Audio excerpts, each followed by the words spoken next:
బంగారమును తెచ్చున్నాను. ఇనుమునకు ప్రతిగా వెండిని, కర్రకు ప్రతిగా ఇత్తడిని, రాళ్లకు ప్రతిగా ఇనుమును తెచ్చున్నాను. సమాధానము నీకు అధికారులుగాను, నీతిని నీకు విచారణకర్తలుగాను చేయుచున్నాను.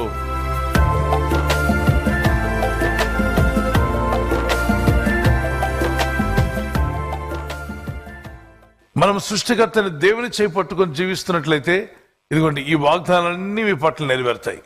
ఈ సంవత్సరం ఈ వాగ్దానాలు మీ పట్ల యేసు నామములో నెరవేరును గాక. అయితే దానికి ఒక కండిషన్, మనం ఎవరు చేపట్టుకోవాలి? దేవుని చేయి పట్టుకొని నడవాలి. మొదటిగా చూద్దాం, ఇత్తడికి ప్రతిగా ఏమిస్తా అంటున్నాడంటే బంగారం ఇస్తాను.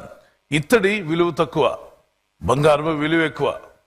ప్రస్తుతానికి మన స్థితి, మీకున్న ఆత్మీయ స్థితి కావచ్చు, భౌతిక స్థితి కావచ్చు, మరి ఆర్థిక విషయాలు కావచ్చు, మీకున్నటువంటి ఘనత కావచ్చు, అది ఇత్తడికి ఉన్నటువంటి ఘనత, ఇత్తడికి ఉన్నటువంటి స్థాయి, ఇత్తడికి